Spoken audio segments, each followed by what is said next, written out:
আসসালামু আলাইকুম। আজকে সর্বশেষ সংবাদ জানাবো আমি নুসরাত। প্রথমেই জানিয়ে দেব সংবাদ শিরোনাম। বিরোধী দলীয় চিফ হুইপ ও হুইপ পদে আলোচনায় যারা। দলীয় কর্মকাণ্ড থেকে সরে দাঁড়ানোর ঘোষণা হাত পাখা প্রার্থী। সর্বশেষ জানাবো দলীয় লোকের প্রতারণার কারণে পরাজয় বিএনপির। শিরোনাম শুনলেন, এবারে বিস্তারিত। বিরোধী দলীয় চিফ হুইপ ও হুইপ পদে আলোচনায় যারা। বাংলাদেশ জামাতে ইসলামের আমির ডাক্তার শফিকুর রহমান হতে যাচ্ছেন সংসদের বিরোধী দলীয় নেতা। দলীয় নির্ভরযোগ্য সূত্র এমনটাই নিশ্চিত করেছেন। অন্যদিকে বিরোধী দলীয় উপনেতা হতে পারেন এনসিপির আহ্বায়ক নাহিদ ইসলাম। তবে এটা জামায়াত এবং 11 দলীয় ঐক্যের সঙ্গে বৈঠকের পর চূড়ান্ত সিদ্ধান্ত জানানো হবে। সংসদে বিরোধী দলীয় চিফ হুইপ ও হুইপ হওয়ার দৌড়ে আছেন জামায়াতের সহকারী সেক্রেটারি জেনারেল, ইসলামী ছাত্র শিবিরের সাবেক কেন্দ্রীয় সভাপতি মাওলানা রফিকুল ইসলাম খান, ঢাকা মহানগরী দক্ষিণের আমির নুরুল ইসলাম বুলবুল ও সেক্রেটারি ডাক্তার শফিকুল ইসলাম মাসুদ। চট্টগ্রামের শাহজাহান চৌধুরী এবং সাতক্ষীরার গাজী নজরুল ইসলামকে সম্মানজনক যে কোনো পদ দেয়া হতে পারে। বিরোধী দল থেকে একজন ডেপুটি স্পিকার হবেন। এই দৌড়ে আলোচনায় আছেন দলের সাবেক মাওলানা মতিউর রহমান নিজামীর ছেলে ব্যারিস্টার নাজিবুর রহমান মোমেন, মীর কাশেম আলীর ছেলে আয়নাঘর থেকে ফেরত আসা ব্যারিস্টার আহমেদ বিন কাশেম আরমান। তবে ব্যারিস্টার নাজিবুর রহমান মোমেনের সম্ভাবনা বেশি। দলীয় কর্মকাণ্ড থেকে সরে দাঁড়ানোর ঘোষণা হাত পাখা প্রার্থী।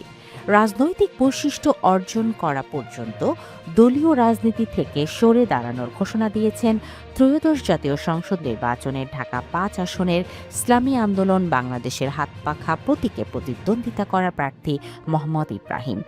রোববার নিজের ফেসবুক প্রোফাইলে দেয়া এক পোস্টে তিনি এই সিদ্ধান্তের কথা জানান। এতে তিনি লেখেন, আপাতত দলটি রাজনৈতিক বৈশিষ্ট্য অর্জন করা পর্যন্ত ইসলামী আন্দোলন বাংলাদেশের সকল কর্মকাণ্ড থেকে নিজেকে সরিয়ে নিলাম। এর আগে দেয়া আরেক পোস্টে নির্বাচনের ফলাফল নিয়ে নিজের অবস্থান ব্যাখ্যা করেন মোহাম্মদ ইব্রাহিম। সেখানে তিনি বলেন, ঢাকা 5 আসনের জনগণ কোনো ভুল করেননি, বরং দলীয়ভাবে করা একটি রাজনৈতিক ভুলের জবাবই তারা দিয়েছেন। কোনো অভিযোগ ছাড়াই জনগণের সিদ্ধান্তকে শ্রদ্ধার সঙ্গে মেনে নিয়েছেন বলে উল্লেখ করেন তিনি। একই সঙ্গে যারা তাদের উপর আস্থা রেখে ভোট দিয়েছেন তাদের প্রতি কৃতজ্ঞতা জানান মোহাম্মদ ইব্রাহিম। নির্বাচনের ফল অনুযায়ী মোহাম্মদ ইব্রাহিম পেয়েছেন 14,206 ভোট। বিজয়ী প্রার্থী বাংলাদেশ জামাত ইসলামের মোহাম্মদ কামাল হোসেন পেয়েছেন 96,641 ভোট। তার নিকটতম প্রতিদ্বন্দ্বী বিএনপির নবী উল্লাহ নবী পেয়েছেন 87,491 ভোট। আরেক পোস্টে মোহাম্মদ ইব্রাহিম বলেন, ইসলামী আন্দোলনের তৃণমূল নেতাকর্মীদের প্রতি কৃতজ্ঞ। তাদের অনেককেই নিঃস্বার্থভাবে রাত দিন পরিশ্রম করতে দেখেছি। দিনমজুর ও শ্রমজীবী মানুষেরা সবকিছু ফেলে রেখে রাত জেগে কাজ করেছেন। তৃণমূলের প্রতিটি নেতাকর্মী তাদের সর্বোচ্চটা দেওয়ার চেষ্টা করেছেন এবং এই ত্যাগের প্রতিদান আল্লাহ সুবহানাহু তাআলা অবশ্যই দেবেন। দলীয় লোকের প্রতারণার কারণে পরাজয় বিএনপির। ত্রয়োদশ জাতীয় সংসদ নির্বাচনে রাজশাহী 4 বাগমারা আসনে নিজ দলের কিছু লোকজনের প্রতারণার কারণে বিএনপির পরাজয় হয়েছে। এ নিয়ে দলীয় নেতাকর্মীদের পাশাপাশি পুরো উপজেলায় এখন সাধারণ লোকজনের মাঝেও চলছে নানা আলোচনা সমালোচনা। এই আসনে এবার জামায়াতের দাঁড়িপাল্লা প্রতীকের প্রার্থী ডাক্তার আব্দুল বারী সর্দার বিজয়ী হয়েছেন। বিপুল জনসমর্থন থাকা সত্ত্বেও আসনটিতে মাত্র 5,765 ভোটের ব্যবধানে বিএনপি প্রার্থী ডিএম জিয়াউর রহমান জিয়া পরাজিত হন।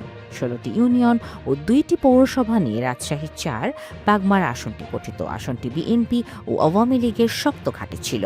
এখানে অতীতে জামায়াতে ইসলামের তেমন কোনো প্রভাব ছিল না বললেই চলে। দেশ স্বাধীনের পর থেকে বরাবরই আওয়ামী লীগ ও বিএনপি বিজয়ী হয়েছেন এখানে। এবার বিএনপির জন্য একটি সুবর্ণ সুযোগ এসেছিল বলে দলটির নেতাকর্মীদের ধারণা ছিল।